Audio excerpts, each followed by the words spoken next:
Chanakya education academy Barnala में आपका स्वागत है। विद्यार्थी साथियों, अज आप पंजाबी साहित्य बारे, पंजाबी लिटरेचर बारे गल करने जा रहे हैं। खास तौर पर आधुनिक पंजाबी काव्य। जो असी आधुनिक पंजाबी काव्य की गल करते हाँ तो साडे सामने एक सवाल पैदा होता है कि इस तो पहले का साहित्य आधुनिक क्यों नहीं सी, जां आधुनिक साहित्य में इहो जिहियां किहड़ियां विशेषतावां ने जिन्हां करके उहनूं आधुनिक कहा जाता। जो असी पंजाबी साहित्य में आधुनिक शब्द की वरतों करते हैं, आधुनिक शब्द अंग्रेजी भाषा के शब्द मॉडर्निज्म तो लिया गया। मॉडर्न तो भाव आधुनिक, आधुनिक तो भाव कि पुराणियां परंपरावां नूं त्याग के कुछ नवां ग्रहण करना।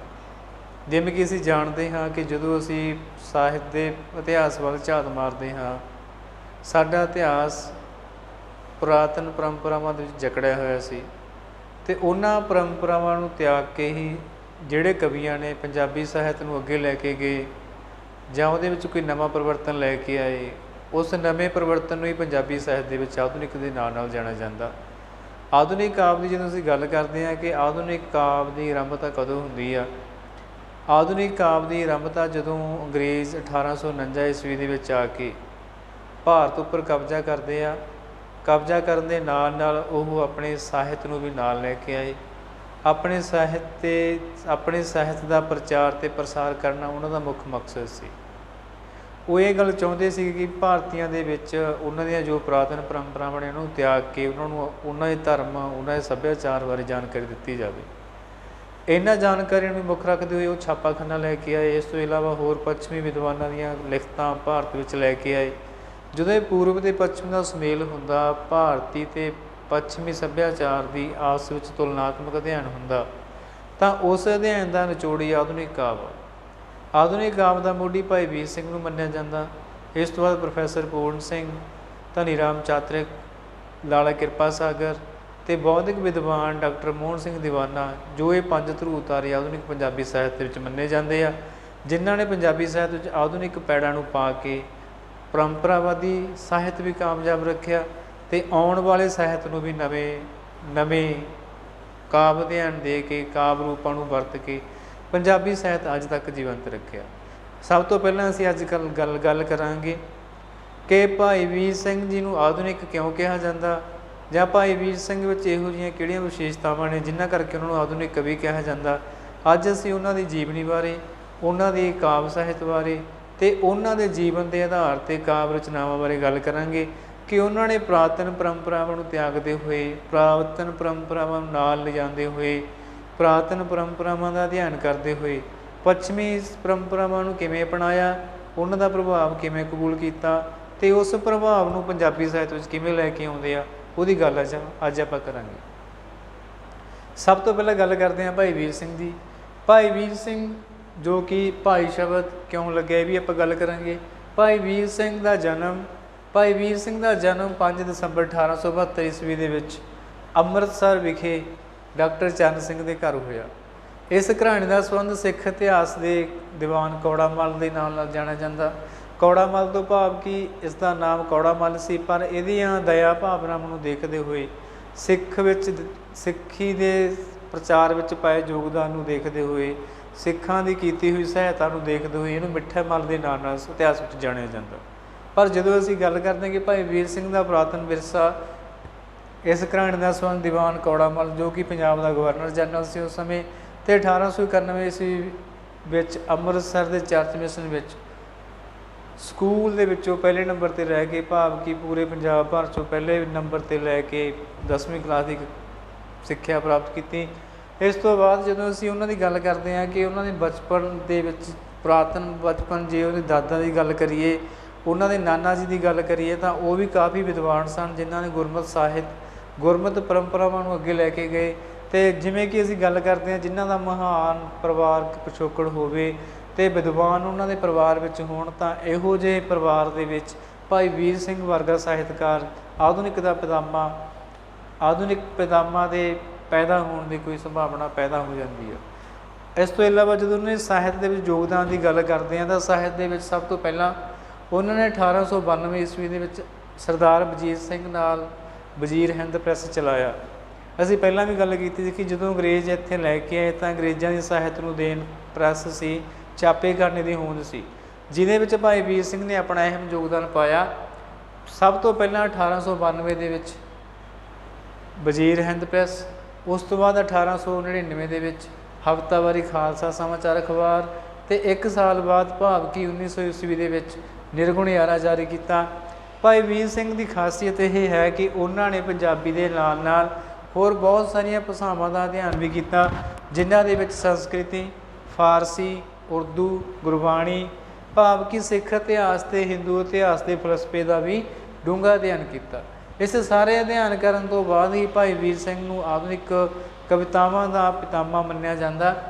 ਇਸ ਤੋਂ ਇਲਾਵਾ ਉਹਨਾਂ ਨੇ ਸਿੱਖੀ ਦਾ ਪ੍ਰਚਾਰ ਅਤੇ ਪ੍ਰਸਾਰ ਕਰਨ ਦੇ ਵਿੱਚ ਵੀ ਆਪਣੀਆਂ ਭੂਮਿਕਾਵਾਂ ਨਿਭਾਈਆਂ, ਜਿਹਦੇ ਵਿੱਚ ਅਸੀਂ ਗੱਲ ਕਰ ਚੁੱਕੇ ਹਾਂ ਕਿ ਵਜ਼ੀਰ ਹਿੰਦ ਪ੍ਰੈਸ ਹੋ ਗਿਆ, ਖਾਲਸਾ ਅਖਬਾਰ ਹੋ ਗਿਆ, ਨਿਰਗੁਣ ਯਾਰਾ ਹੋ ਗਿਆ, ਅਤੇ ਇਸ ਤੋਂ ਇਲਾਵਾ ਜੰਗ ਖਾਲਸਾ ਅਖਬਾਰ ਹੋ ਗਿਆ, ਅਤੇ ਹੋਰ ਬਹੁਤ ਸਾਰੀਆਂ ਪੱਤਰਕਾਵਾਂ, ਖਾਲਸਾ ਪੱਤਰਕਾ ਕੱਢੀਆਂ, ਜਿਨ੍ਹਾਂ ਦਾ ਮੁੱਖ ਮਕਸਦ ਪ੍ਰਚਾਰ ਅਤੇ ਪ੍ਰਸਾਰ ਕਰਨਾ ਸੀ ਸਿੱਖ ਧਰਮ ਦਾ।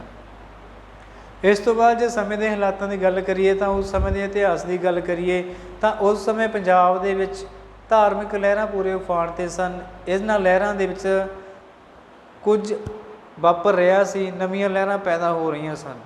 ਇਹਨਾਂ ਲਹਿਰਾਂ ਦਾ ਮਕਸਦ ਕੀ ਸੀ? ਆਪਣੇ ਆਪਣੇ ਧਰਮ ਦੀ ਹੋਂਦ ਨੂੰ ਬਚਾਉਣਾ, ਆਪਣੀਆਂ ਭਾਸ਼ਾਵਾਂ ਦੀ ਹੋਂਦ ਨੂੰ ਬਚਾਉਣਾ, ਕਿਉਂਕਿ ਅੰਗਰੇਜ਼ਾਂ ਨੇ ਚਰਚ ਮਿਸ਼ਨ ਦੇ ਨਾਲ ਨਾਲ ਆਪਣੀ ਈਸਾਈਅਤ ਦਾ, ਆਪਣੀ ਚਰਚ ਦਾ, ਆਪਣੇ ਧਰਮ ਦਾ ਪ੍ਰਚਾਰ ਅਤੇ ਪ੍ਰਸਾਰ ਕਰਨਾ ਵੀ ਸ਼ੁਰੂ ਕਰ ਦਿੱਤਾ ਸੀ। ਉਹ ਪ੍ਰਚਾਰ ਅਤੇ ਪ੍ਰਸਾਰ ਇੰਨਾ ਜ਼ਿਆਦਾ ਪ੍ਰਭਾਵਿਤ ਹੋਇਆ ਕਿ ਪੰਜਾਬ ਵਿੱਚ ਰਹਿੰਦੇ ਹੋਏ ਲੋਕਾਂ ਨੂੰ ਵੀ, ਜੋ ਕਿ ਵੱਖ-ਵੱਖ ਧਰਮਾਂ ਨਾਲ ਸੰਬੰਧਿਤ ਸੀ, ਜਿਵੇਂ ਹਿੰਦੂ, ਮੁਸਲਿਮ, ਸਿੱਖ, ਇਹਨਾਂ ਨੂੰ ਵੀ ਆਪਣੇ ਧਰਮ ਦਾ ਖਤਰਾ ਪੈਦਾ ਹੋ ਗਿਆ ਕਿ ਕਿਤੇ ਲੋਕ ਇਹਨਾਂ ਦੇ ਧਰਮ ਨੂੰ, ਪੁਰਾਣੀਆਂ ਪਰੰਪਰਾਵਾਂ ਨੂੰ ਤਿਆਗ ਕੇ ਈਸਾਈ ਮਤ ਦਾ ਹਿੱਸਾ ਨਾ ਬਣ ਜਾਣ। ਇਹਨਾਂ ਨੂੰ ਹੀ ਮੁੱਖ ਰੱਖਦੇ ਹੋਏ ਅਹਿਮਦੀਆ, ਆਰੀਆ, ਜਿਹੜੇ ਕਿ ਹਿੰਦੂ ਅਤੇ ਹਿੰਦੀ ਅਤੇ ਉਰਦੂ ਭਾਸ਼ਾਵਾਂ ਵਿੱਚ ਪ੍ਰਚਾਰ ਕਰ ਰਹੀਆਂ ਸਨ, ਅਤੇ ਇਸ ਪ੍ਰਚਾਰ ਨੂੰ ਹੀ ਦੇਖਦੇ ਹੋਏ, ਇਸ ਹਾਲਾਤਾਂ ਨੂੰ ਸਮਝਦੇ ਹੋਏ ਭਾਈ ਵੀਰ ਸਿੰਘ ਨੇ ਵੀ ਸਾਹਿਤ ਨੂੰ ਆਪਣੀ ਭਾਸ਼ਾ ਦੇ ਪ੍ਰਚਾਰ ਅਤੇ ਪ੍ਰਸਾਰ ਲਈ ਵਰਤਿਆ। ਉਹਨਾਂ ਨੇ ਸਿੰਘ ਸਭਾ ਲਹਿਰ ਬਣਾਈ, ਉਹਦੇ ਵਿੱਚ ਮੋਢੀ ਦੇ ਰੂਪ 'ਚ ਆਪਣੀ ਭੂਮਿਕਾ ਨਿਭਾਈ। ਉਹਨਾਂ ਮੋਢੀਆਂ ਦੇ ਵਿੱਚੋਂ ਮੁੱਖ ਮਕਸਦ ਕੀ ਸੀ? ਪੰਜਾਬੀ ਬੋਲੀ ਅਤੇ ਸਿੱਖ ਧਰਮ ਦਾ ਪ੍ਰਚਾਰ ਅਤੇ ਪ੍ਰਸਾਰ ਕਰਨਾ। ਇਹਨਾਂ ਸਾਰੀਆਂ ਸੇਵਾਵਾਂ ਨੂੰ ਦੇਖਦੇ ਹੋਏ, ਇਹਨਾਂ ਸਾਰੇ ਹਾਲਾਤਾਂ ਨੂੰ ਦੇਖਦੇ ਹੋਏ, ਸਿੱਖੀ, ਸਿੱਖ ਧਰਮ ਅਤੇ ਪੰਜਾਬੀ ਬੋਲੀ ਅਤੇ ਪੰਜਾਬੀ ਭਾਸ਼ਾ ਦੇ ਸਹਿਯੋਗ ਨੂੰ ਦੇਖਦੇ ਹੋਏ ਉਹਨਾਂ ਦੇ ਭਾਈ ਵੀਰ ਸਿੰਘ ਦੇ ਨਾਲ ਭਾਈ ਸ਼ਬਦ ਦਾ ਤਖੱਲਸ ਵਰਤਿਆ ਗਿਆ। ਤਖੱਲਸ ਤੋਂ ਭਾਵ ਕਿ ਜਿਹੋ ਜਿਹੇ ਵਿਅਕਤੀ ਦੇ ਕੰਮਕਾਜ ਹੁੰਦੇ ਆ, ਉਸ ਕੰਮਕਾਰ ਦੇ ਹਿਸਾਬ ਨਾਲ ਉਸ ਦਾ ਨਾਮ ਰੱਖ ਦਿੱਤਾ ਜਾਂਦਾ, ਅਤੇ ਭਾਈ ਵੀਰ ਸਿੰਘ ਦੀਆਂ ਸੇਵਾਵਾਂ ਨੂੰ ਦੇਖਦੇ ਹੋਏ ਇਹਨਾਂ ਵੀਰ ਸਿੰਘ ਦੇ ਨਾਲ ਭਾਈ ਸ਼ਬਦ ਦੀ ਵਰਤੋਂ ਕੀਤੀ ਗਈ, ਜਿਨ੍ਹਾਂ ਦਾ ਵਰਣਨ ਅਸੀਂ ਕਰਦੇ ਹਾਂ ਕਿ ਜਿਵੇਂ ਭਾਈ ਗੁਰਦਾਸ, ਭਾਈ ਮਣੀ ਸਿੰਘ, ਉਹਨਾਂ ਨੇ ਵੀ ਸਿੱਖੀ ਦੇ ਪ੍ਰਚਾਰ ਅਤੇ ਪ੍ਰਸਾਰ ਦੇ ਵਿੱਚ ਵੀ ਆਪਣੀ ਅਹਿਮ ਭੂਮਿਕਾ ਨਿਭਾਈ। ਇਹ ਭਾਈ ਸ਼ਬਦ ਜੋ ਕਿ ਗੁਰੂ ਨਾਨਕ ਦੇਵ ਜੀ ਨੇ ਸ਼ੁਰੂ ਕੀਤਾ ਸੀ, ਮਰਦਾਨੇ ਦੇ ਨਾਲ ਭਾਈ ਮਰਦਾਨਾ ਲਗਾ ਕੇ, ਉਹ ਵੀ ਉਹਨਾਂ ਦੀਆਂ ਸੇਵਾਵਾਂ ਨੂੰ ਮੁੱਖ ਰੱਖਦੇ ਹੀ ਲਿਆ ਗਿਆ ਸੀ। ਇਸ ਤੋਂ ਇਲਾਵਾ ਜਦੋਂ ਭਾਈ ਸਾਹਿਬ ਇੱਕ ਉੱਘੇ ਸਾਹਿਤਕਾਰ ਸਨ, ਉਹਨਾਂ ਨੇ ਮੋਢੀ ਬਣ ਕੇ ਬਹੁਤ ਸਾਰੀਆਂ ਸੰਸਥਾਵਾਂ ਦਾ ਨਿਰਮਾਣ ਕੀਤਾ, ਜਿਨ੍ਹਾਂ ਦਾ ਵਰਣਨ ਅਸੀਂ ਕਰ ਚੁੱਕੇ ਹਾਂ। ਇਸ ਤੋਂ ਇਲਾਵਾ ਜੋ ਸਿੰਘ ਸਭਾ ਲਹਿਰ ਤੋਂ ਬਾਅਦ ਜੋ ਯੋਗਦਾਨ ਉਹਨਾਂ ਨੇ ਪਾਇਆ ਸਾਹਿਤ ਦੇ ਪ੍ਰਚਾਰ ਅਤੇ ਪ੍ਰਸਾਰ ਵਿੱਚ, ਉਹਨਾਂ ਦਾ ਮੁੱਖ ਯੋਗਦਾਨ chief Khalsa Diwan, centre Khalsa Yatimkhana, Khalsa college Amritsar, Bhai Vir Singh Gurmat Vidyala Amritsar, Punjab and Sindh wing, Wazir Hind press, ਜਿਹਨੂੰ ਪਹਿਲਾਂ ਟਾਈਪ ਵਾਲਾ ਸੈਂਟਰ ਬਣਾਇਆ ਗਿਆ, ਜਿੱਥੇ ਪੰਜਾਬੀ ਦੀ ਟਾਈਪਿੰਗ ਸ਼ੁਰੂ ਕੀਤੀ ਗਈ। ਇਸ ਤੋਂ ਇਲਾਵਾ ਗੁਰਮੁਖੀ ਛਾਪਾਖਾਨਾ ਜੋ 1892 ਈਸਵੀ ਵਿੱਚ ਬਣਾਇਆ ਗਿਆ, ਖਾਲਸਾ ਸਮਾਚਾਰ ਅਤੇ ਖਾਲਸਾ ਟਰੈਕਟ ਸੁਸਾਇਟੀ, ਇਹ ਭਾਈ ਵੀਰ ਸਿੰਘ ਦੀਆਂ ਮੁੱਖ ਸੰਸਥਾਵਾਂ ਸਨ, ਜਿਨ੍ਹਾਂ ਦੇ ਵਿੱਚ ਮੋਢੀ ਦੇ ਤੌਰ 'ਤੇ ਉਹਨਾਂ ਨੇ ਕਾਰਜ ਕੀਤਾ। ਕਾਰਜ ਕਰਨ ਦੇ ਨਾਲ ਨਾਲ ਪੰਜਾਬੀ ਭਾਸ਼ਾ ਦਾ ਪ੍ਰਚਾਰ ਅਤੇ ਪ੍ਰਸਾਰ ਵੀ ਕੀਤਾ। ਇਸ ਤੋਂ ਇਲਾਵਾ ਜੋ ਭਾਈ ਵੀਰ ਸਿੰਘ ਨੇ ਚਰਚ ਜਾਂ ਈਸਾਈ ਮਿਸ਼ਨ ਦੇ ਪ੍ਰਭਾਵ, ਜੋ ਪਾਦਰੀ ਸੀ, ਉਹਨਾਂ ਦੇ ਘਰ ਵੀ ਖਰੀਦਿਆ, ਜੋ ਕਿ ਅੰਮ੍ਰਿਤਸਰ ਦੇ ਵਿੱਚ ਅੱਜ ਭਾਈ ਵੀਰ ਸਿੰਘ ਮੈਮੋਰੀਅਲ ਘਰ ਦੇ ਨਾਮ ਨਾਲ ਜਾਣਿਆ ਜਾਂਦਾ, ਜਿੱਥੇ ਉਹਨਾਂ ਨੇ ਆਪਣੇ ਮੁੱਢਲੇ ਵਰ੍ਹੇ ਬਤੀਤ ਕੀਤੇ। ਜੇਕਰ ਉਹਨਾਂ ਦੇ ਜੀਵਨ ਤੋਂ ਇਲਾਵਾ ਉਹਨਾਂ ਦੀਆਂ ਸਾਹਿਤਕ ਕਿਰਤਾਂ ਦੀ ਗੱਲ ਕੀਤੀ ਜਾਵੇ ਜਾਂ ਸਾਹਿਤਕ ਜੀਵਨ ਦੀ ਗੱਲ ਕੀਤੀ ਜਾਵੇ ਤਾਂ ਇਹਦੇ ਵਿੱਚ ਵੀ ਭਾਈ ਵੀਰ ਸਿੰਘ ਨੇ ਕੋਈ ਕਮੀ ਨਹੀਂ ਛੱਡੀ। ਭਾਵ ਕਿ ਜਿਵੇਂ ਫਾਰਸੀ, ਉਰਦੂ, ਹਿੰਦੀ ਭਾਸ਼ਾਵਾਂ ਦੇ ਪ੍ਰਚਾਰ ਅਤੇ ਪ੍ਰਸਾਰ ਵਿੱਚ ਜ਼ੋਰ ਦਿੱਤਾ ਗਿਆ, ਉਸੇ ਤਰ੍ਹਾਂ ਭਾਈ ਵੀਰ ਸਿੰਘ ਨੇ ਵੀ ਆਪਣੀ ਪ੍ਰੈਸ, ਜੋ ਵੀ ਉਹਨਾਂ ਦਾ ਬਣਦਾ ਯੋਗਦਾਨ ਸੀ, ਪੰਜਾਬੀ ਭਾਸ਼ਾ ਦੇ ਪ੍ਰਚਾਰ ਅਤੇ ਪ੍ਰਸਾਰ ਲਈ ਉਹਨਾਂ ਨੇ ਆਪਣਾ ਪੂਰਾ ਯੋਗਦਾਨ ਲਾਇਆ। ਜਦੋਂ ਅਸੀਂ ਉਹਨਾਂ ਦੀਆਂ ਸਾਹਿਤਕ ਕਿਰਤਾਂ ਦੀ ਗੱਲ ਕਰਦੇ ਹਾਂ, ਸਾਹਿਤਕ ਕਿਰਤਾਂ ਦੇ ਵਿੱਚ ਭਾਵੇਂ ਕਵਿਤਾਵਾਂ ਹੋਣ, ਨਾਵਲ ਹੋਵੇ, ਨਾਟਕ ਹੋਵੇ, ਵਾਰਤਕ ਹੋਵੇ, ਇਸ ਤੋਂ ਇਲਾਵਾ ਕਿ ਪੰਜਾਬੀ ਸਾਹਿਤ ਦੇ ਵਿੱਚ ਜੇਕਰ ਪ੍ਰਗੀਤਕ ਕਾਵਿ ਨੂੰ ਲੈ ਕੇ ਆਇਆ ਤਾਂ ਭਾਈ ਵੀਰ ਸਿੰਘ ਜੀ ਲੈ ਕੇ ਆਇਆ। ਜਿਵੇਂ ਕਿ ਉਹਨਾਂ ਦੀ ਸਾਹਿਤਕ ਕਿਰਤਾਂ ਦੀ ਗੱਲ ਕਰਦੇ ਹਾਂ, ਜੇ ਗਲਪ ਦੀ ਗੱਲ ਕਰੀਏ, ਸੁੰਦਰੀ 1898, ਵਿਜੇ ਸਿੰਘ, ਸਤਵੰਤ ਕੌਰ, ਸੱਤ ਔਖੀਆਂ ਰਾਤਾਂ, ਬਾਬਾ ਨੌਧ ਸਿੰਘ, ਸਤਵੰਤ ਕੌਰ ਭਾਗ ਦੂਜਾ, ਰਾਣਾ ਸੂਰਤ ਸਿੰਘ ਮਹਾਕਾਵ ਅਤੇ ਰਾਣਾ ਭਗੌਰ। ਇਸ ਤੋਂ ਇਲਾਵਾ ਜੇਕਰ ਉਹਨਾਂ ਦੀ ਜੀਵਨੀਆਂ ਦੀ ਭਾਵ ਕਿ ਵਾਰਤਕ ਖੇਤਰ ਦੇ ਵਿੱਚ ਗੱਲ ਕਰੀਏ ਤਾਂ ਵਾਰਤਕ ਖੇਤਰ ਦੇ ਵਿੱਚ ਵੀ ਉਹਨਾਂ ਦੇ ਲਾ ਮਿਸਾਲ ਉਦਾਹਰਨਾਂ ਹਨ। ਜਿਵੇਂ ਕਿ ਸਿੱਖ ਧਰਮ ਦੇ ਮੋਢੀ ਗੁਰੂ ਨਾਨਕ ਦੇਵ ਜੀ ਤੋਂ ਲੈ ਕੇ 10ਵੇਂ ਗੁਰੂ ਗੋਬਿੰਦ ਸਿੰਘ ਜੀ ਤੱਕ ਉਹਨਾਂ ਨੇ ਸਾਰੇ ਸਾਹਿਤ ਭਾਵ ਕਿ ਸਾਰੇ ਗੁਰੂ ਸਾਹਿਬਾਨਾਂ ਦੇ ਜੀਵਨ 'ਤੇ ਆਪਣੀ ਕਲਮ ਅਜਮਾਈ। ਇੱਥੋਂ ਤੱਕ ਕਿ ਸਾਹਿਬ ਸ੍ਰੀ ਗੁਰੂ ਗ੍ਰੰਥ ਸਾਹਿਬ ਜੀ ਦੇ ਜੋ ਭਾਗ ਕੀਤੇ ਗਏ ਉਹਨਾਂ ਦਾ ਵਿਚਾਰ ਅਤੇ ਵਿਸ਼ਲੇਸ਼ਣ ਕੀਤਾ ਗਿਆ, ਉਹ ਵੀ ਭਾਈ ਵੀਰ ਸਿੰਘ ਜੀ ਨੇ ਬੀੜਾ ਚੁੱਕਿਆ ਅਨੁਵਾਦ ਕਰਨ ਦਾ। ਜੀਵਨੀਆਂ ਦੀ ਗੱਲ ਕਰਦੇ ਹਾਂ, ਜਿਵੇਂ ਕਿ ਸ੍ਰੀ ਕਲਗੀਧਰ ਚਮਤਕਾਰ, ਪੁਰਾਤਨ ਜਨਮ ਸਾਖੀ, ਸ੍ਰੀ ਗੁਰੂ ਨਾਨਕ ਚਮਤਕਾਰ, ਭਾਈ ਝੰਡਾ ਜੀਓ, ਭਾਈ ਭੂਮੀਆ ਅਤੇ ਕਲਯੁਗ ਦੀ ਸਾਖੀ, ਸੰਤ ਗਾਥਾ, ਸ੍ਰੀ ਅਸ਼ਟਗੁਰ ਚਮਤਕਾਰ ਭਾਗ ਪਹਿਲਾ ਅਤੇ ਦੂਜਾ। ਇਹ ਸਾਰੀਆਂ ਜੋ ਉਹਨਾਂ ਦੀਆਂ ਸਾਹਿਤਕ ਸੀ ਵਾਰਤਕ ਦੇ ਵਿੱਚ ਆਪਣੀ ਕਲਮ ਨੂੰ ਅਜਮਾਇਆ, ਜਿਹਦੇ ਵਿੱਚ ਹੋਰ ਅਸੀਂ ਵਰਣਨ ਕਰ ਸਕਦੇ ਹਾਂ ਜਿਵੇਂ ਕਿ ਗੁਰਸਿੱਖ ਬਾਣੀ, ਸ੍ਰੀ ਗੁਰੂ ਨਾਨਕ ਦੇਵ ਜੀ ਦੀਆਂ ਗੁਰਬਾਲਮ ਸਾਖੀਆਂ, ਸ੍ਰੀ ਗੁਰੂ ਗੋਬਿੰਦ ਸਿੰਘ ਜੀ ਦੀਆਂ ਬਾਲਮ ਸਾਖੀਆਂ ਅਤੇ ਰਾਜਾ ਲਖ ਦਾਤਾ ਸਿੰਘ ਉਹਨਾਂ ਦਾ ਨਾਟਕ, ਜਿਹਦਾ ਮੁੱਖ ਮਕਸਦ ਸੀ ਸਿੱਖੀ ਦਾ ਪ੍ਰਚਾਰ ਅਤੇ ਪ੍ਰਸਾਰ ਕਰਨਾ। ਜਦੋਂ ਇਸ ਤੋਂ ਇਲਾਵਾ ਜਦੋਂ ਅਸੀਂ ਗੁਰੂ ਸਾਹਿਬਾਨਾਂ ਦੀ ਬਾਣੀ ਪੜ੍ਹਦੇ ਹਾਂ ਜਾਂ ਉਹਨਾਂ ਦਾ ਪ੍ਰਸੰਗ ਸਾਹਿਤ ਵਿਆਖਿਆ ਕਰਦੇ ਹਾਂ, ਇਹਨਾਂ ਵਿਆਖਿਆਵਾਂ ਭਾਵ ਕਿ ਟੀਕਾ ਸਾਹਿਤ ਦੇ ਵਿੱਚ ਵੀ ਜੋ ਜਨਮ ਸਾਖੀ ਜਾਂ ਪੁਰਾਤਨ ਵਾਰਤਕ ਦਾ ਅਹਿਮ ਹਿੱਸਾ ਹੈ, ਉਹਦੇ ਵਿੱਚ ਵੀ ਭਾਈ ਵੀਰ ਸਿੰਘ ਜੀ ਆਪਣਾ ਹੱਥ ਅਜਮਾਉਂਦੇ ਆ। ਜਿਵੇਂ ਕਿ ਸਿੱਖਾਂ ਦੀ ਭਗਤਮਾਲਾ, ਪ੍ਰਾਚੀਨ ਪੰਥ ਪ੍ਰਕਾਸ਼, ਗੰਜਨਾਮਾ ਸਟੇਕ, ਸ੍ਰੀ ਗੁਰੂ ਗ੍ਰੰਥ ਕੋਸ਼, ਗੁਰਪ੍ਰਤਾਪ, ਸੂਰਜ ਗ੍ਰੰਥ ਦਾ ਟੀਕਾ ਕੀਤਾ। ਇਸ ਤੋਂ ਇਲਾਵਾ 14 ਜਿਲਦਾਂ ਦੇ ਵਿੱਚ ਇਸ ਗ੍ਰੰਥ ਨੂੰ ਪ੍ਰਕਾਸ਼ਿਤ ਵੀ ਕੀਤਾ। ਜਦੋਂ ਅਸੀਂ ਹੋਰ ਗੱਲ ਕਰਦੇ ਹਾਂ, ਕਵਿਤਾ ਦੀ ਗੱਲ ਕਰਦੇ ਹਾਂ, ਖਾਸ ਤੌਰ 'ਤੇ ਆਧੁਨਿਕ ਕਾਵਿ ਦੀ ਗੱਲ ਕਰਦੇ ਹਾਂ, ਤਾਂ ਭਾਈ ਵੀਰ ਸਿੰਘ ਜੀ ਕਵਿਤਾ ਦੇ ਖੇਤਰ ਵਿੱਚ ਵੀ ਆਪਣੀ ਅਹਿਮ ਭੂਮਿਕਾ ਨਿਭਾਉਂਦੇ ਆ। ਜਿੱਥੇ ਉਹਨਾਂ ਦਾ ਮੁੱਖ ਮਕਸਦ ਸਿੱਖ ਧਰਮ ਦਾ ਪ੍ਰਚਾਰ ਅਤੇ ਪ੍ਰਸਾਰ ਕਰਨਾ ਸੀ, ਉੱਥੇ ਕੁਦਰਤ ਦਾ ਆਨੰਦ ਵੀ ਮਾਣਨਾ ਸੀ, ਜਿਹਦਾ ਵਰਣਨ ਭਾਈ ਵੀਰ ਸਿੰਘ ਜੀ ਆਪਣੀਆਂ ਕਵਿਤਾਵਾਂ ਦੇ ਵਿੱਚ ਕਰਦੇ ਆ। ਜਿਵੇਂ ਕਿ ਦਿਲ ਤਰੰਗ, ਤਰੇਲ ਤੁਪਕੇ, ਲਹਿਰਾਂ ਦੇ ਹਾਰ, ਮਟਕ ਹੁਲਾਰੇ, ਬਿਜਲੀਆਂ ਦੇ ਹਾਰ, ਪ੍ਰੇਤ ਬੀਨਾ, ਮੇਰੇ ਸਾਈਆਂ ਜੀਓ, ਕੰਬ ਦੀ ਕਲਾਈ ਅਤੇ ਨਿੱਕੀ ਗੋਦ ਦੇ ਵਿੱਚ। ਇਹ ਸਾਰੀਆਂ ਕਵਿਤਾਵਾਂ ਦਾ ਮੁੱਖ ਮਕਸਦ ਭਾਈ ਵੀਰ ਸਿੰਘ ਜੀ ਕੁਦਰਤ ਨਾਲ ਪਿਆਰ, ਉਸ ਕਾਦਰ ਨਾਲ ਪਿਆਰ ਜਿਹਨੇ ਕੁਦਰਤ ਨੂੰ ਬਣਾਇਆ, ਅਤੇ ਉਸ ਰਸਦਾਤਾ, ਅਣਡਿੱਠੇ ਰਸਦਾਤਾ ਜੋ ਕਿ ਸਾਰਿਆਂ ਦੇ ਵਿੱਚ ਵਿਦਮਾਨ ਹੈ, ਉਹਨਾਂ ਦਾ ਪ੍ਰਚਾਰ ਅਤੇ ਪ੍ਰਸਾਰ ਵੀ ਕੀਤਾ ਅਤੇ ਪੰਜਾਬੀ ਸਾਹਿਤ, ਪੰਜਾਬੀ ਭਾਸ਼ਾ ਨੂੰ ਵੀ ਆਪਣੇ ਨਾਲ ਲੈ ਕੇ ਗਈ। ਸਾਹਿਤ ਦੇ ਖੇਤਰ ਵਿੱਚ, ਜੀਵਨ ਦੇ ਖੇਤਰ ਦੇ ਵਿੱਚ, ਵਿੱਦਿਆ ਦੇ ਖੇਤਰ ਦੇ ਵਿੱਚ ਜੋ ਇਹ ਮਾਨਤਾਵਾਂ ਪ੍ਰਾਪਤ ਕੀਤੀਆਂ, ਉਹਨਾਂ ਮਾਨਤਾਵਾਂ ਦੇ ਨਾਲ ਨਾਲ ਜੋ ਉਹਨਾਂ ਨੂੰ ਮਾਣ ਸਨਮਾਨ ਦਿੱਤੇ ਗਏ, ਜਦੋਂ ਅਸੀਂ ਉਹਨਾਂ ਦੀ ਗੱਲ ਕਰਦੇ ਹਾਂ ਤਾਂ ਭਾਈ ਵੀਰ ਸਿੰਘ ਜੀ ਨੂੰ ਸਾਹਿਤਕ ਸੇਵਾਵਾਂ ਨੂੰ ਮੁੱਖ ਰੱਖਦੇ ਹੋਏ ਪੰਜਾਬ ਯੂਨੀਵਰਸਿਟੀ 1949 ਦੇ ਵੱਲੋਂ ਡਾਕਟਰ ਆਫ ਓਰੀਐਂਟਲ ਲਰਨਿੰਗ ਭਾਵ ਕਿ ਡੀ.ਲੈਟ ਦੀ ਡਿਗਰੀ ਪੰਜਾਬ ਯੂਨੀਵਰਸਿਟੀ ਲਾਹੌਰ ਵੱਲੋਂ 1949 ਵਿੱਚ ਉਹਨਾਂ ਨੂੰ ਪ੍ਰਦਾਨ ਕੀਤੀ ਗਈ। ਇਸ ਤੋਂ ਬਾਅਦ 1952 ਦੇ ਵਿੱਚ ਵਿਧਾਨ ਸਭਾ ਕੌਂਸਲ ਦਾ ਮੈਂਬਰ ਨਾਮਜ਼ਦ ਕੀਤਾ ਗਿਆ ਅਤੇ 1950 ਦੇ ਵਿੱਚ ਭਾਈ ਵੀਰ ਸਿੰਘ ਨੂੰ ਵਿੱਦਿਅਕ ਕਾਨਫਰੰਸ ਦੇ ਵਿੱਚ ਅਭਿਨੰਦਨ ਗ੍ਰੰਥ ਭੇਟ ਕੀਤਾ ਗਿਆ, ਜਿਹੜੀ ਕਾਨਫਰੰਸ ਦੇ ਵਿੱਚ ਭਾਈ ਵੀਰ ਸਿੰਘ ਦਾ ਮਿਲਾਪ ਪ੍ਰੋਫੈਸਰ ਪੂਰਨ ਸਿੰਘ, ਧਨੀ ਰਾਮ ਚਾਤਰਿਕ ਵਰਗੇ ਕਵੀਆਂ ਨਾਲ ਹੁੰਦਾ। ਇਸ ਤੋਂ ਬਾਅਦ 1955 ਦੇ ਵਿੱਚ ਉਹਨਾਂ ਦੀ ਸਾਹਿਤਕ ਪੁਰਸਕ ਮੇਰੇ ਸਾਈਆਂ ਜੀਓ ਸਾਹਿਤ ਅਕੈਡਮੀ ਵੱਲੋਂ 5000 ਦਾ ਨਕਦ ਇਨਾਮ ਦਿੱਤਾ ਗਿਆ। ਇਸ ਤੋਂ ਇਲਾਵਾ 1957 ਦੇ ਵਿੱਚ ਪਦਮ ਭੂਸ਼ਣ ਅਵਾਰਡ ਨਾਲ ਸਨਮਾਨਿਤ ਕੀਤਾ ਗਿਆ। ਭਾਈ ਵੀਰ ਸਿੰਘ ਵਿੱਚ ਆਧੁਨਿਕ ਕਵੀ ਹੋਣ 'ਤੇ ਵੀ ਪਰੰਪਰਾ ਦਾ ਪੂਰਾ ਤਿਆਗ ਨਹੀਂ ਸੀ ਕੀਤਾ, ਜੋ ਕਿ ਇਹਨਾਂ ਦੀ ਕਵਿਤਾਵਾਂ ਦੀ ਭਾਵ ਕਿ ਇੱਕ ਪੰਜਾਬੀ ਸਾਹਿਤ ਵਿੱਚ ਸਾਹਿਤਕਾਰ ਹੋਣ ਦੇ ਨਾਲ ਨਾਲ ਉਹਨਾਂ ਦੇ ਵਿੱਚ ਇੱਕ ਸੁਚੱਜੇ ਸਾਹਿਤਕਾਰ ਵਾਲੇ ਕਿਹੜੇ ਗੁਣ ਸਨ, ਜਦੋਂ ਅਸੀਂ ਉਹਨਾਂ ਦਾ ਵਰਣਨ ਕਰਦੇ ਹਾਂ ਤਾਂ ਉਹਦੇ ਵਿੱਚ ਭਾਈ ਸਾਹਿਬ ਪਹਿਲਾਂ ਆਧੁਨਿਕ ਕਵੀ ਹੋਣ 'ਤੇ ਪਰੰਪਰਾਵਾਂ ਦਾ ਤਿਆਗ ਨਹੀਂ ਸੀ ਕੀਤਾ। ਭਰਤਰੀ ਹਰੀ ਦਾ ਨੀਤੀ ਸਤਕ ਅਨੁਵਾਦ, ਜੋ ਕਿ ਗੋਰਖਨਾਥ ਦਾ ਗੁਰੂ ਸੀ, ਅਤੇ ਗੋਰਖਨਾਥ ਇਸ ਭਰਤਰੀ ਹਰੀ ਭਾਵ ਕਿ ਨੀਤੀ ਸਤਕ ਤੋਂ ਪ੍ਰਭਾਵਿਤ ਹੋ ਕੇ ਹੀ ਗੋਰਖ ਧਰਮ ਨੂੰ ਗ੍ਰਹਿਣ ਕਰਦਾ ਹੈ, ਇਹਨੂੰ ਪੰਜਾਬੀ ਦੇ ਵਿੱਚ ਅਨੁਵਾਦ ਕੀਤਾ। ਇਸ ਤੋਂ ਬਾਅਦ ਉਹਨਾਂ ਦੀਆਂ ਪਰੰਪਰਾਵਾਂ ਦਾ ਮੁੱਖ ਮਕਸਦ ਸੁਧਾਰਵਾਦੀ ਅਤੇ ਉਪਦੇਸ਼ਾਤਮਕ ਸੀ। ਅਸੀਂ ਪਹਿਲਾਂ ਹੀ ਗੱਲ ਕਰ ਚੁੱਕੇ ਹਾਂ ਕਿ ਜਿਵੇਂ ਕਿ ਧਾਰਮਿਕ ਲਹਿਰਾਂ ਦਾ ਪ੍ਰਚਾਰ ਅਤੇ ਪ੍ਰਸਾਰ ਹੋਇਆ, ਧਾਰਮਿਕ ਲਹਿਰਾਂ ਆਪਣੇ ਉਫਾਨ 'ਤੇ ਪਹੁੰਚੀਆਂ, ਤਾਂ ਭਾਈ ਵੀਰ ਸਿੰਘ ਦੇ ਮਨ ਵਿੱਚ ਵੀ ਕਿਤੇ ਨਾ ਕਿਤੇ ਇਹ ਚੀਜ਼ ਚੁੱਭ ਰਹੀ ਸੀ, ਜੋ ਉਹਨਾਂ ਨੂੰ ਟਿਕਣ ਨਹੀਂ ਦੇ ਰਹੇ ਸੀ ਕਿ ਸਿੱਖੀ ਦਾ ਪ੍ਰਚਾਰ ਅਤੇ ਪ੍ਰਸਾਰ ਜ਼ਰੂਰੀ ਆ। ਸਿੱਖੀ ਦੇ ਪ੍ਰਚਾਰ ਅਤੇ ਪ੍ਰਸਾਰ ਨੂੰ ਮੁੱਖ ਰੱਖਦੇ ਹੋਏ ਉਹਨਾਂ ਨੇ ਜੋ ਕਿ ਨਵੇਂ ਕਾਵਿਕ ਜਾਂ ਰੂਪ ਸਾਡੇ ਸਾਹਮਣੇ ਆਏ, ਉਹਨਾਂ ਨੂੰ ਸਾਹਿਤ ਦੇ ਵਿੱਚ ਵਰਤਿਆ ਤੇ ਪਰੰਪਰਾਵਾਦੀ ਢਾਂਚੇ ਨੂੰ ਉਸੇ ਤਰ੍ਹਾਂ ਹੀ ਕਾਇਮ ਰੱਖਿਆ।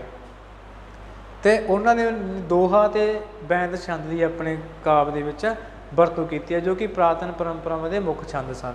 ਇਸ ਤੋਂ ਬਾਅਦ ਜਦੋਂ ਉਹਨਾਂ ਦੀ ਮਹਾਨ ਦੇਣ, ਜਿਹੜਾ ਕਿ ਪ੍ਰਾਤਨ ਵਾਰਤਕ ਦੇ ਵਿੱਚ ਜਾਂ ਪ੍ਰਾਚੀਨ ਸਾਹਿਤ ਦੇ ਵਿੱਚ ਕਿੱਸਾ ਕਾਵਿ ਮੰਨਿਆ ਜਾਂਦਾ ਸੀ, ਉਸ ਕਿੱਸੇ ਕਾਵਿ ਨੂੰ ਮਹਾਕਾਵਿ ਦਾ ਰੂਪ ਦੇਣ ਵਾਲਾ ਜਾਂ ਉਸ ਮਹਾਕਾਵਿ ਨੂੰ ਪੰਜਾਬੀ ਸਾਹਿਤ ਵਿੱਚ ਪਹਿਲੀ ਵਾਰੀ ਵਰਤਣ ਵਾਲਾ ਜੇਕਰ ਕਵੀ ਹੋਇਆ ਤਾਂ ਉਹ ਸਿਹਰਾ ਭਾਈ ਵੀਰ ਸਿੰਘ ਦੇ ਸਿਰ ਜਾਂਦਾ।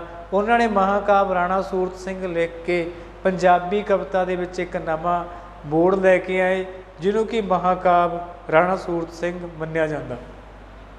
ਇਹ ਮਹਾਕਾਵਿ ਪਰੰਪਰਾ ਕਿੱਥੋਂ ਸ਼ੁਰੂ ਹੋਈ? ਜਦੋਂ ਕਿੱਸਾ ਕਾਵਿ ਦੇ ਵਿੱਚ ਪਰੰਪਰਾਵਾਂ ਬਣਾ ਕੇ ਪੇਸ਼ ਕੀਤਾ ਜਾਂਦਾ ਸੀ, ਉਹਨਾਂ ਪਰੰਪਰਾਵਾਂ ਨੂੰ ਤੋੜ ਕੇ ਉਸ ਕਿੱਸਾ ਸ਼ਬਦ ਨੂੰ ਬਦਲ ਕੇ ਭਾਈ ਵੀਰ ਸਿੰਘ ਨੇ ਮਹਾਕਾਵਿ ਨਾਂ ਦਾ ਆਧੁਨਿਕ ਰੂਪ ਸਾਹਮਣੇ ਲੈ ਕੇ ਆਂਦਾ। ਇਹ ਮਹਾਕਾਵਿ ਸੀ ਰਾਣਾ ਸੂਰਤ ਸਿੰਘ। ਇਸ ਦੀ ਸਾਹਿਤਕ ਵਿਸ਼ੇਸ਼ਤਾ ਕੀ ਹੈ ਕਿ ਇਹਦੇ ਵਿੱਚ ਸਾਂਤ ਰਸ ਅਤੇ ਸਿਰਖੰਡੀ ਛੰਦ ਦੀ ਵਰਤੋਂ ਕੀਤੀ ਗਈ ਆ। ਦਾਰਸ਼ਨਿਕ ਆਦਰਸ਼ ਨੂੰ ਪੂਰੀ ਤਰ੍ਹਾਂ ਸਪਸ਼ਟ ਕੀਤਾ ਗਿਆ। ਰਾਣਾ ਸੂਰਤ ਸਿੰਘ ਹੈ ਕੀ ਆ ਜਾਂ ਰਾਣਾ ਸੂਰਤ ਸਿੰਘ ਦੀ ਕਹਾਣੀ ਕੀ ਆ? ਇਹ ਰਾਣਾ ਸੂਰਤ ਸਿੰਘ ਇੱਕ ਰਾਜਾ ਹੋਇਆ ਜੋ ਉਸ ਦੀ ਰਾਣੀ ਆ ਰਾਜ ਕੌਰ। ਤੇ ਰਾਣਾ ਸੂਰਤ ਸਿੰਘ ਦੀ ਮੌਤ ਤੋਂ ਬਾਅਦ ਰਾਣੀ ਰਾਜ ਕੌਰ ਕਿਸ ਤਰ੍ਹਾਂ ਆਪਣੀਆਂ ਸਿੱਖੀ ਪਰੰਪਰਾਵਾਂ ਨੂੰ ਕਾਇਮ ਰੱਖਦੀ ਆ, ਇੱਕ ਵਿਧਵਾ ਇਸਤਰੀ ਕਿਸ ਤਰ੍ਹਾਂ ਸਿੱਖ ਧਰਮ ਦੇ ਵਿੱਚ ਆਪਣਾ ਯੋਗਦਾਨ ਪਾ ਸਕਦੀ ਆ, ਇਹ ਸਾਰੀਆਂ ਪਰੰਪਰਾਵਾਂ ਨੂੰ ਭਾਈ ਵੀਰ ਸਿੰਘ ਨੇ ਇਸ ਮਹਾਕਾਵਿ ਦੇ ਰੂਪ ਵਿੱਚ ਸਾਡੇ ਸਾਹਮਣੇ ਪੇਸ਼ ਕੀਤਾ, ਜਿਹਦਾ ਮੁੱਖ ਮਕਸਦ ਗੁਰਮਤਿ ਨੂੰ ਆਪਣੇ ਆਤਮਿਕ ਸੁੱਖ ਵਿੱਚ ਕਿਵੇਂ ਬਦਲਿਆ ਜਾਂਦਾ, ਭਾਵ ਕਿ ਦੁੱਖ ਨੂੰ ਸੁੱਖ ਵਿੱਚ ਬਦਲਣ ਲਈ ਗੁਰਮਤਿ ਵਿਚਾਰਧਾਰਾ ਨੂੰ ਕਿਵੇਂ ਵਰਤਿਆ ਜਾ ਸਕਦਾ, ਜਾਂ ਇੱਕ ਗੁਰਮਤਿ ਵਿਚਾਰਧਾਰਾ 'ਤੇ ਚੱਲ ਕੇ ਆਪਣੇ ਜੀਵਨ ਨੂੰ ਕਿਵੇਂ ਕਾਮਯਾਬ ਬਣਾ ਸਕਦਾ। ਇਹ ਸਾਰੀਆਂ ਗੱਲਾਂ ਦਾ ਵਰਣਨ ਭਾਈ ਵੀਰ ਸਿੰਘ ਨੇ ਆਪਣੇ ਮਹਾਕਾਵਿ ਦੇ ਵਿੱਚ ਕੀਤਾ। ਜਦੋਂ ਉਹਨਾਂ ਦੇ ਅਗਲੀ ਕਾਵਿਕ ਵਿਸ਼ੇਸ਼ਤਾ ਦੇਖਦੇ ਹਾਂ ਕਿ ਭਾਈ ਵੀਰ ਸਿੰਘ ਨੂੰ ਛੋਟੀਆਂ ਕਵਿਤਾਵਾਂ ਦਾ ਵੱਡਾ ਕਵੀ ਵੀ ਕਿਹਾ ਜਾਂਦਾ, ਅਤੇ ਕੁਦਰਤ ਦਾ ਜੇਕਰ ਝਲਕਾ ਦੇਖਣਾ ਹੋਵੇ, ਉਸ ਕਾਦਰ ਦੀ ਕੁਦਰਤ ਨੂੰ ਸਮਝਣਾ ਹੋਵੇ, ਤਾਂ ਸਾਨੂੰ ਭਾਈ ਵੀਰ ਸਿੰਘ ਦੀਆਂ ਕਵਿਤਾਵਾਂ ਦਾ ਵਰਣਨ ਕਰਨਾ ਬਹੁਤ ਜ਼ਰੂਰੀ ਹੈ। ਉਹਨਾਂ ਨੂੰ ਕੁਦਰਤ ਦਾ ਕਵੀ ਵੀ ਕਿਹਾ ਜਾਂਦਾ, ਛੋਟੀਆਂ ਕਵਿਤਾਵਾਂ ਦਾ ਵੱਡਾ ਕਵੀ ਵੀ ਕਿਹਾ ਜਾਂਦਾ। ਇਸ ਤੋਂ ਬਾਅਦ ਕੁਦਰਤ ਦੇ ਵਿੱਚ ਰੱਬ ਦਾ ਝਲਕਾਰਾ, ਜਿਵੇਂ ਕਿ ਮਟਕ ਹੁਲਾਰੇ ਕਵਿਤਾ ਕਾਵਿ ਸੰਗ੍ਰਹਿ ਦੇ ਵਿੱਚ ਕਸ਼ਮੀਰ ਦੇ ਸੁੰਦਰ ਵਰਣਨ, ਕਸ਼ਮੀਰ ਦੀਆਂ ਘਾਟੀਆਂ, ਉੱਥੋਂ ਦੇ ਅਲੌਕਿਕ ਦ੍ਰਿਸ਼ਾਂ ਨੂੰ ਭਾਈ ਵੀਰ ਸਿੰਘ ਮਟਕ ਹੁਲਾਰੇ ਕਾਵਿ ਸੰਗ੍ਰਹਿ ਦੇ ਵਿੱਚ ਕਿਵੇਂ ਪੇਸ਼ ਕਰਦੇ ਆ। ਵਾਕਈ ਕਮਾਲ ਆ, ਪੜ੍ਹਨ ਵਾਲੀ ਕਿਤਾਬ ਆ, ਜਿਹਦੇ ਵਿੱਚ ਕਸ਼ਮੀਰ ਦੀ ਸੁੰਦਰਤਾ ਦਾ ਰੋਮਾਂਟਿਕ ਦ੍ਰਿਸ਼ ਪੇਸ਼ ਕੀਤਾ ਗਿਆ। ਜਿਹੜੀ ਅਸੀਂ ਆਰੰਭਤਾ ਦੇ ਵਿੱਚ ਗੱਲ ਕੀਤੀ ਸੀ ਕਿ ਭਾਈ ਵੀਰ ਸਿੰਘ ਨੂੰ ਆਧੁਨਿਕ ਕਵੀ ਹੋਣ ਦਾ ਮਾਣ ਕਿਉਂ ਪ੍ਰਾਪਤ ਹੋਇਆ, ਉਹ ਕਾਰਨ ਉਹਨਾਂ ਦਾ ਪ੍ਰਗੀਤਕ ਕਵਿਤਾ ਹੈ। ਪ੍ਰਗੀਤਕ ਕਵਿਤਾ ਤੋਂ ਭਾਵ ਕਿ ਜਿਹੜੀ ਕਵਿਤਾ ਦੇ ਵਿੱਚ ਛੋਟੀ ਹੋਵੇ, ਗੀਤ ਦੇ ਰੂਪ ਵਿੱਚ ਕਵਿਤਾ ਲਿਖੀ ਗਈ ਹੋਵੇ, ਭਾਵ ਕਿ ਜਿਹਦੇ ਵਿੱਚ ਕਵੀ ਆਪਣੇ ਸਰੋਤ ਦੀ ਕਾਵਿ ਨੂੰ ਲੈ ਕੇ ਆਉਂਦਾ, ਕੁਦਰਤ ਦਾ ਦ੍ਰਿਸ਼ ਪੇਸ਼ ਕਰਦਾ, ਜਿਹਦਾ ਕਿ ਵਰਣਨ ਅਸੀਂ ਕਰਦੇ ਹਾਂ ਭਾਈ ਵੀਰ ਸਿੰਘ ਜੀ। ਪ੍ਰਗੀਤਕ ਕਵਿਤਾ ਜੋ ਕਿ ਉਹਨਾਂ ਨੂੰ ਆਧੁਨਿਕ ਕਵੀ ਹੋਣ ਦਾ ਮਾਣ ਬਖਸ਼ਦੀ ਹੈ। ਪ੍ਰਗੀਤਕ ਕਵੀ ਦਾ ਮੋਢੀ ਵੀ ਭਾਈ ਵੀਰ ਸਿੰਘ ਨੂੰ ਮੰਨਿਆ ਜਾਂਦਾ। ਕੰਬ ਦੀ ਕਲਾਈ ਦੀ ਕਵਿਤਾ ਦੇ ਵਿੱਚ ਜਦੋਂ ਕਿ ਉਹ ਪੇਸ਼ ਕਰਦੇ ਆ ਕਿ ਅਣਡਿੱਠਾ ਰਸਦਾਤਾ, ਇਸ ਤੋਂ ਇਲਾਵਾ ਹੋਰ ਬਹੁਤ ਸਾਰੀਆਂ ਕਵਿਤਾਵਾਂ ਜਿਨ੍ਹਾਂ ਦਾ ਵਰਣਨ ਅਸੀਂ ਉਹਨਾਂ ਦੇ ਕਾਵਿ ਸੰਗ੍ਰਹਿ ਦੇ ਵਿੱਚ ਕਰ ਸਕਦੇ ਹਾਂ। ਕੰਬ ਦੀ ਕਲਾਈ ਨੂੰ ਪੜ੍ਹ ਸਕਦੇ ਹਾਂ। ਸੁਪਨੇ ਵਿੱਚ ਤੁਸੀਂ ਮਿਲੇ ਸਾਨੂੰ, ਅਸਾਂ ਤਾਂ ਅਗਲ ਬੱਕੜੀ ਪਾਈ, ਨਿਰਾ ਨੂਰ ਤੁਸੀਂ ਹੱਥ ਨਾ ਆਏ, ਸਾਡੇ ਕੰਬ ਦੀ ਰਹੀ ਕਲਾਈ। ਇਹ ਇੱਕ ਕਵਿਤਾ ਦਾ ਆਧੁਨਿਕ ਰੂਪ ਆ, ਪ੍ਰਗੀਤਕ ਕਵਿਤਾ ਦੇ ਨਾਮ ਨਾਲ ਪ੍ਰਸਿੱਧ ਆ। ਜੇਕਰ ਪ੍ਰਗੀਤਕ ਕਵਿਤਾ ਵਿੱਚ ਭਾਈ ਵੀਰ ਸਿੰਘ ਲੈ ਕੇ ਆਏ ਤਾਂ ਆਧੁਨਿਕ ਪੰਜਾਬੀ ਸਾਹਿਤ ਵਿੱਚ ਵੀ ਇਹ ਪੈੜਾਂ 'ਤੇ ਚੱਲਦੇ ਹੋਏ ਹੋਰ ਬਹੁਤ ਸਾਰੇ ਕਵੀਆਂ ਨੇ ਪ੍ਰਗੀਤਕ ਕਵਿਤਾ ਦੇ ਵਿੱਚ ਰਚਨਾ ਰਚੀ, ਜਿਸ ਦੀ ਸੇਧ ਉਹਨਾਂ ਨੇ ਭਾਈ ਸਾਹਿਬ ਤੋਂ ਲਈ, ਜਿਹਦਾ ਸਿਹਰਾ ਭਾਈ ਵੀਰ ਸਿੰਘ ਨੂੰ ਜਾਂਦਾ। ਇਸ ਤੋਂ ਬਾਅਦ ਜਦੋਂ ਉਹਨਾਂ ਦੀ ਵਿਲੱਖਣ ਸ਼ਖਸੀਅਤ ਦਾ ਜਦੋਂ ਅਸੀਂ ਮੁਆਇਨਾ ਕਰਦੇ ਹਾਂ, ਜਾਂ ਉਹਨਾਂ ਦੀ ਕਵਿਤਾ ਜਾਂ ਉਹਨਾਂ ਦੇ ਜੀਵਨ ਬਚਪਨ ਨੂੰ ਸਮਝਣ ਤੋਂ ਬਾਅਦ ਉਹਨਾਂ ਦੀਆਂ ਸ਼ਖਸੀਅਤ ਭਾਵ ਕਿ ਇੱਕ ਮਨੁੱਖ ਹੋਣ ਦੇ ਨਾਂ 'ਤੇ ਉਹਨਾਂ ਵਿੱਚ ਕਵੀ ਵਾਲੇ ਕਿਹੜੇ ਗੁਣ ਸਨ, ਉਹਨਾਂ ਦਾ ਵਰਣਨ ਕਰਾਂਗੇ ਕਿ ਉਹ ਇੱਕ ਪੰਜਾਬੀ ਕਵੀ ਸਨ, ਦੂਜੇ ਨੰਬਰ 'ਤੇ ਵਿਦਵਾਨ ਸਨ, ਤੀਜੇ 'ਤੇ ਅਜੋਕੇ ਪੰਜਾਬੀ ਸਾਹਿਤ ਦਾ ਮੋਢੀ ਵੀ ਕਿਹਾ ਜਾਂਦਾ। ਕਵਿਤਾ ਨੂੰ ਸਿੱਖ ਧਰਮ ਅਤੇ ਗੁਰਮਤਿ ਫਲਸਫੇ ਨਾਲ ਜੋੜਿਆ, ਜਿਸ ਕਰਕੇ ਉਹਨਾਂ ਨੂੰ ਭਾਈ ਜੀ ਆਖਿਆ ਜਾਣ ਲੱਗਾ। ਇਸ ਤੋਂ ਇਲਾਵਾ ਉਹਨਾਂ ਨੇ ਛੋਟੀ ਕਵਿਤਾ ਮਹਾਕਾਵਿ ਤੋਂ ਇਲਾਵਾ ਵਾਰਤਕ ਦੇ ਵਿੱਚ ਨਾਵਲ, ਨਾਟਕ, ਇਤਿਹਾਸ, ਜੀਵਨੀਆਂ, ਲੇਖਾਂ ਅਤੇ ਸਾਖੀਆਂ ਦੀ ਰਚਨਾ ਕਰਨ ਵਿੱਚ ਪਹਿਲ ਕੀਤੀ। ਕਾਵਿਕ ਗੁਣਾਂ ਨੂੰ ਦੇਖ ਕੇ ਅਸੀਂ ਪਹਿਲਾਂ ਵੀ ਵਰਣਨ ਕਰ ਚੁੱਕੇ ਹਾਂ ਕਿ ਉਹਨਾਂ ਦੀ ਕਾਵਿ ਰਚਨਾ ਨੂੰ ਰਚਣ ਦਾ ਮੁੱਖ ਮਕਸਦ ਸਿੱਖ ਧਰਮ ਦਾ ਪ੍ਰਚਾਰ ਅਤੇ ਪ੍ਰਸਾਰ ਕਰਨਾ। ਪਹਿਲਾ ਮਕਸਦ ਹੈਗਾ ਗਾ ਸਾਈਂ ਦੇ ਪ੍ਰੇਮ ਵਿੱਚ ਰੰਗੇ ਹੋਣਾ ਅਤੇ ਆਦਰਸ਼ ਕਵੀ। ਸਾਈਂ ਦਾ ਭਾਵ ਕਿ ਪਰਮਾਤਮਾ ਦੇ ਨਾਮ ਵਿੱਚ ਰੰਗਿਆ ਹੋਇਆ ਤੇ ਆਦਰਸ਼ਵਾਦੀ ਕਵੀ ਸੀ। ਇਸ ਤੋਂ ਬਾਅਦ ਆਪ ਦੀ ਕਵਿਤਾ ਦਾ ਇਤਿਹਾਸਕ ਮੁੱਲ ਹੈ। ਅਕਸਰ ਹੀ ਆਪ ਨੂੰ ਛੋਟੀਆਂ ਕਵਿਤਾਵਾਂ ਦਾ ਵੱਡਾ ਕਵੀ ਕਿਹਾ ਜਾਂਦਾ। ਪ੍ਰੋਫੈਸਰ ਪੂਰਨ ਸਿੰਘ ਨੇ ਆਪ ਨੂੰ ਚੂੜਾਮਣ ਕਵੀ ਆਖਦੇ ਹਨ। ਪਿਆਰਾ ਸਿੰਘ ਪਦਮ ਆਪ ਨੂੰ ਆਧੁਨਿਕ ਸਾਹਿਤ ਦਾ ਪਿਤਾ ਆਖਦੇ ਹਨ। ਸੰਤ ਸਿੰਘ ਸੇਖੋਂ ਸਿੱਖ ਧਰਮ ਦੇ ਭਾਵਾਂ ਤੇ ਸਿਧਾਂਤਾਂ ਦਾ ਪੇਸ਼ਕਸ਼ ਮੰਨਦਾ ਹੈ। ਬੌਲਾ ਬਖਸ਼ ਕੁਸਤਾ ਆਪ ਨੂੰ ਟੈਗੋਰ ਅਤੇ ਇਕਬਾਲ ਦੇ ਬਰਾਬਰ ਰੱਖਦਾ ਹੈ। ਸੁਰਿੰਦਰ ਸਿੰਘ ਕੋਹਲੀ ਨਵੀਨ ਕਵਿਤਾ ਦਾ ਮੋਢੀ ਹੈ। ਡਾਕਟਰ ਮੋਹਨ ਸਿੰਘ ਦੀਵਾਨਾ ਸਿੱਖ ਪੁਨਰ ਜਗਰਤੀ ਦਾ ਥੰਮ ਖਿਆਲ ਕਰਦੇ ਹਨ। ਇਸ ਤੋਂ ਇਲਾਵਾ ਭਾਈ ਵੀਰ ਸਿੰਘ ਦੇ ਜੀਵਨ ਨੂੰ ਮੁੱਖ ਰੱਖਦੇ ਹੋਏ 1955 ਦੇ ਵਿੱਚ ਉਹਨੂੰ ਸਾਹਿਤ ਅਕੈਡਮੀ ਅਵਾਰਡ ਮਿਲਦਾ। 1956 ਦੇ ਵਿੱਚ ਵਿਧਾਨ ਸਭਾ ਦਾ ਮੈਂਬਰ ਨਿਯੁਕਤ ਹੋਏ ਅਤੇ ਪਦਮ ਭੂਸ਼ਣ ਅਵਾਰਡ ਮਿਲਦਾ।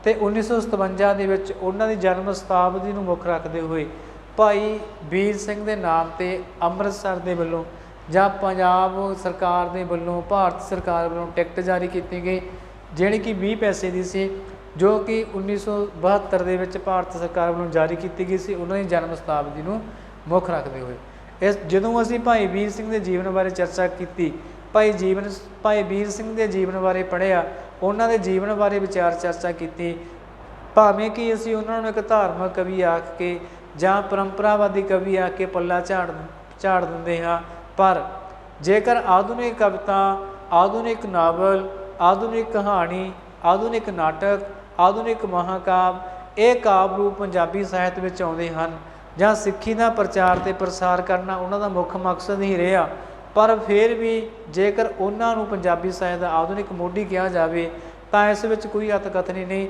ਜਿਵੇਂ ਕਿ ਅਸੀਂ ਪਹਿਲਾਂ ਪੜ੍ਹਿਆ, ਪੰਜਾਬੀ ਦੇ ਬਹੁਤ ਸਾਰੇ ਸਾਹਿਤਕਾਰ ਨੇ ਉਹਨਾਂ ਨੂੰ ਵੱਖ-ਵੱਖ ਨਾਮ ਨਾਲ ਯਾਦ ਕਰਦੇ ਆ। ਸੁਰਿੰਦਰ ਸਿੰਘ ਕੋਹਲੀ ਉਹਨਾਂ ਨੂੰ ਨਵੀਨ ਕਵਿਤਾ ਦਾ ਮੋਢੀ ਮੰਨਦੇ ਆ ਅਤੇ ਡਾਕਟਰ ਮੋਹਨ ਸਿੰਘ ਦੀਵਾਨਾ ਸਿੱਖ ਪੁਨਰ ਜਗਰਤੀ ਦਾ ਥੰਮ ਮੰਨਦੇ ਆ। ਸੰਤ ਸਿੰਘ ਸੇਖੋਂ ਸਿੱਖ ਧਰਮ ਦੇ ਭਾਵਾਂ ਅਤੇ ਸਿਧਾਂਤਾਂ ਦਾ ਪੇਸ਼ਕਸ਼ ਮੰਨਦੇ ਆ ਅਤੇ ਪਿਆਰਾ ਸਿੰਘ ਪਦਮ ਆਧੁਨਿਕ ਸਾਹਿਤ ਦਾ ਪਿਤਾ ਆਖਦਾ ਹੈ।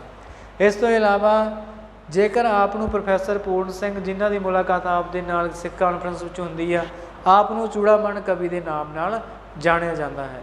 ਭਾਵ ਕਿ ਪੰਜਾਬੀ ਸਾਹਿਤਕਾਰਾਂ ਵੱਲੋਂ ਭਾਈ ਵੀਰ ਸਿੰਘ ਨੂੰ ਐਡਾ ਵੱਡਾ ਮਾਣ ਅਤੇ ਸਨਮਾਨ ਦੇਣਾ ਉਹਨਾਂ ਦੇ ਆਧੁਨਿਕ ਕਵਿਤਾ ਜਾਂ ਆਧੁਨਿਕ ਕਵੀ ਹੋਣ ਦਾ ਮਾਣ ਬਖਸ਼ਦਾ। ਸੋ ਪਿਆਰੇ ਵਿਦਿਆਰਥੀਓ, ਚਾਣਕਿ ਐਜੂਕੇਸ਼ਨ ਅਕੈਡਮੀ ਬਰਨਾਲਾ ਵੱਲੋਂ ਮਾਸਟਰ ਕੇਡਰ ਅਤੇ UGC ਨੈੱਟ ਦੀਆਂ ਕਲਾਸਾਂ ਆਰੰਭ ਹਨ। ਆਪ ਇਹਨਾਂ ਕਲਾਸਾਂ ਦੇ ਵਿੱਚ ਇਸ ਤਰ੍ਹਾਂ ਦੀ ਜਾਣਕਾਰੀ ਲੈ ਕੇ ਆਪਣੇ ਭਵਿੱਖ ਨੂੰ ਸੁਨਹਿਰੀ ਬਣਾ ਸਕਦੇ ਹੋ। ਆਪ ਜੀ ਦਾ ਬਹੁਤ ਬਹੁਤ ਧੰਨਵਾਦ।